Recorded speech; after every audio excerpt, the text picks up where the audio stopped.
Hello, my wonderful readers. Today, I'm going to be having a special guest read you a story.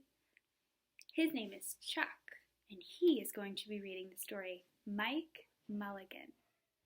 I hope you enjoy it. Hi, friends. My name's Chuck, and I'd like to share a story with you today. The story is called Mike Mulligan and the Steam Shovel, and it's really special to me. And the reason is, the book itself, the story is over 80 years old.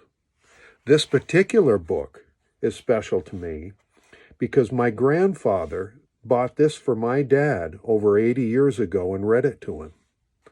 My dad read it to me about 60 years ago, and I read it to my son about 25 years ago, and guess what? He's getting ready to read it to his son. That's what makes this book special to me, and the story itself too. So I hope you enjoy it. And again, the name of the book is Mike Mulligan and the Steam Shovel. There's a picture of Mike right there. Now, Mike Mulligan had a steam shovel, a beautiful, beautiful red steam shovel. Her name was Mary Ann. Mike Mulligan was very proud of Mary Ann. He always said that she could dig as much in a day as 100 men could dig in a week. But he had never been quite sure if that was true or not. Now, Mike Mulligan and Mary Ann had been digging together for years and years. Mike Mulligan took such good care of Mary Ann that she never grew old. Now, it was Mike Mulligan and Mary Ann and some others who dug the great canals for the big boats to sail through. It was Mike Mulligan and Mary Ann and some others who cut through the high mountains so that trains could go through.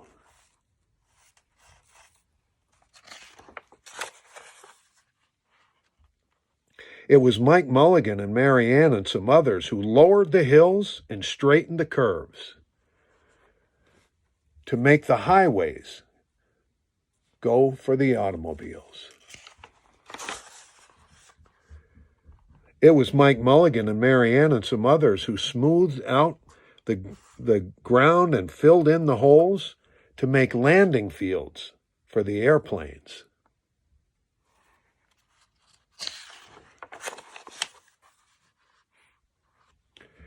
And it was Mike Mulligan and Mary Ann and some others who dug the deep holes for the cellars of the tall skyscrapers in the big cities. When people used to stop and watch him, Mike Mulligan and Mary Ann used to dig a little faster and a little better. The more people stopped, the faster and better they dug. Some days, they would keep as many as 37 trucks busy taking away the dirt that they had dug.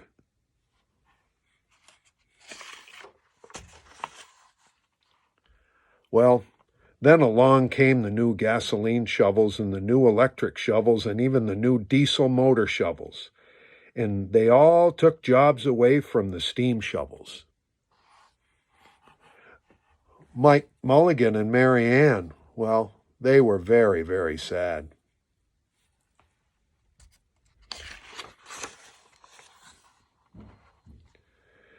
All the other steam shovels were being sold for junk or left out in the gravel pits to rust and fall apart. Mike loved Mary Ann, though, and he couldn't do that to her. He had taken such good care of her that she could still dig as much in a day as 100 men could dig in a week. At least he thought she could, but he wasn't quite sure.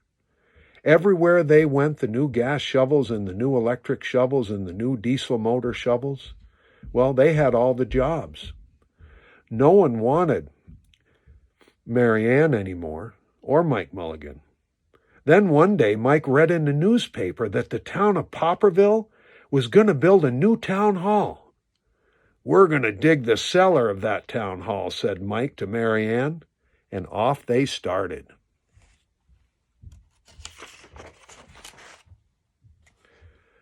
Now, they left the canals and the railroads and the highways and the airports and the big cities where no one wanted them anymore, and they went way out into the country. Now they crawled along slowly up the hills and down the hills till they came to the little town of Popperville.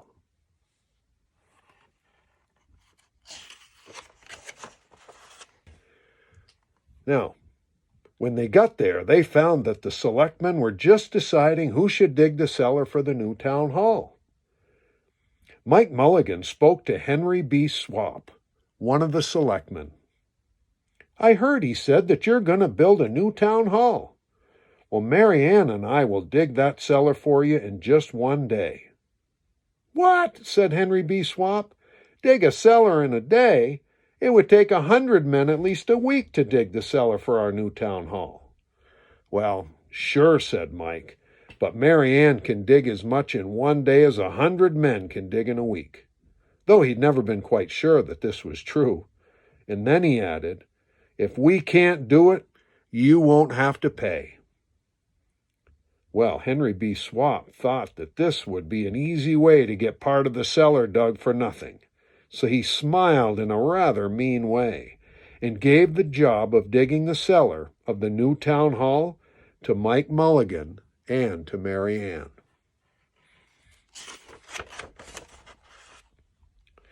Well, they started to dig early the next morning just as the sun was coming up.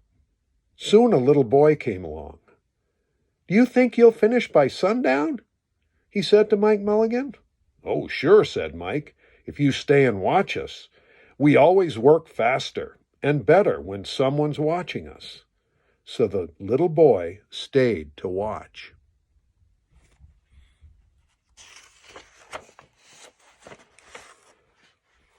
Well, then Mrs. McGillicuddy, Henry B. Swap, and the town constable came over to see what was happening, and they stayed to watch. Mike Mulligan and Mary Ann dug a little faster and a little better.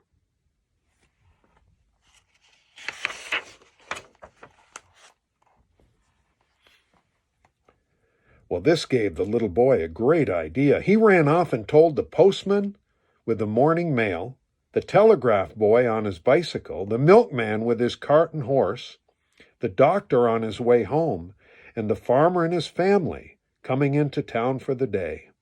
And they all stopped and stayed to watch. That made Mike Mulligan and Mary Ann dig a little faster and a little better.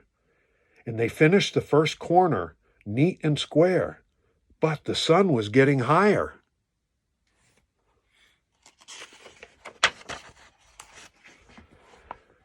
Clang, clang, clang! The fire department arrived. They had seen the smoke and thought there was a fire. Then the little boy said, "Why don't you stay and watch too?" So the fire department of Popperville stayed to watch Mike Mulligan and Mary Ann. And when they heard the fire engine, the children in the school across the street couldn't keep their eyes on their lessons. The teacher called a long recess and the whole school came out to watch. That made Mike Mulligan and Mary Ann dig a little faster and a little better. They finished the second corner neat and square, but the sun was right up in the top of the sky.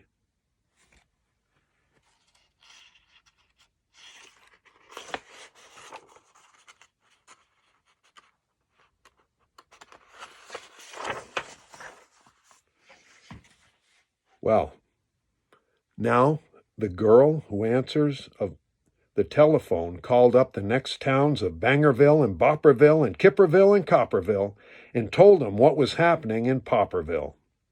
All the people came over to see if Mike Mulligan and his steam shovel could dig the cellar in just one day. Now, the more people came, the faster Mike Mulligan and Mary Ann dug. But they'd have to hurry. They were only halfway through and the sun was beginning to go down. They finished the third corner, neat and square.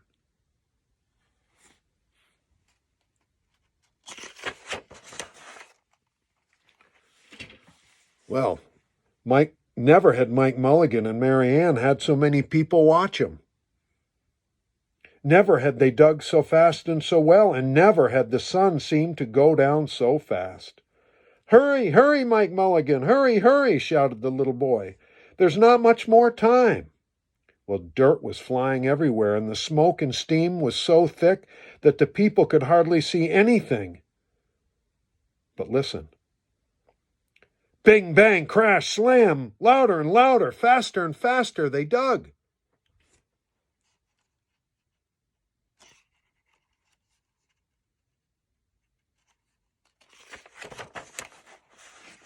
Well, then suddenly everything was quiet.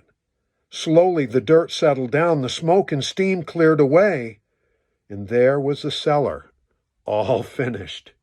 4 corners, neat and square, 4 walls straight down, and Mike Mulligan and Mary Ann at the bottom, and the sun was just going down behind the hill.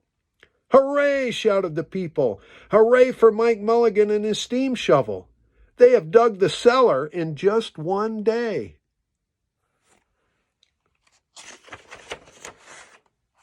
Well, suddenly, though, the little boy said, "How are they going to get out?"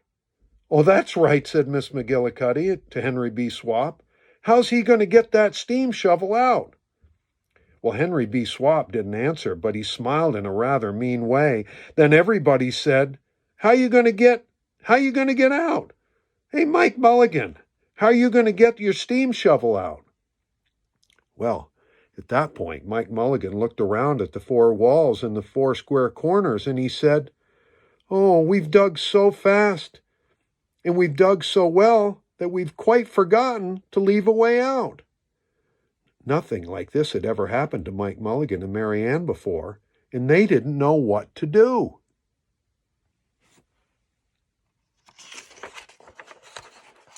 Oh, nothing like this had ever happened before in Popperville. Everybody started talking at once, and everybody had a different idea, and everybody thought that their idea was the best. They talked and they talked, and they argued and they fought. And still, no one knew how to get Mike Mulligan and Mary Ann out of the cellar they had dug. Well, then Henry B. Swap said, "The job isn't finished because Mary Ann isn't out of the cellar, so Mike Mulligan won't get paid." And he smiled in a rather mean way. Well, now the little boy, who had been keeping very quiet, had another idea. He said, "Why couldn't we just leave Mary Ann in the cellar and build the new town hall above her? Let her be the furnace for the new town hall, and let Mike Mulligan be the janitor. Then you wouldn't have to buy a new furnace, and we could pay Mike Mulligan for digging the cellar in just one day."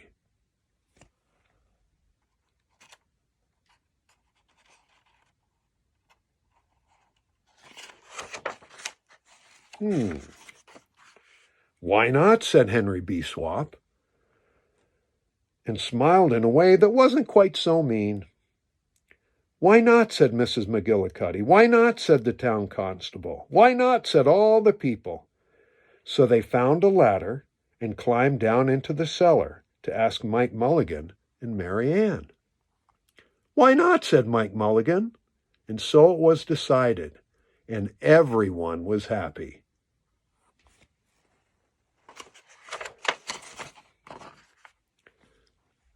Now they built the new town hall right over Mike Mulligan and Mary Ann, and it was finished before winter. Every day the little boy goes over to see Mike Mulligan and Mary Ann, and Mrs. McGillicuddy takes him nice hot apple pies. As for Henry B. Swap, he spends most of his time in the cellar of the new town hall, listening to the stories that Mike Mulligan had to tell, and smiling in a way that wasn't so mean after all.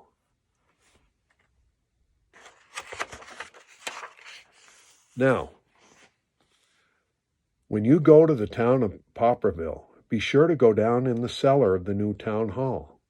There they'll be, Mike Mulligan and Mary Ann. Mike in his rocking chair smoking his pipe, and Mary Ann beside him, warming up the meetings in the new town hall.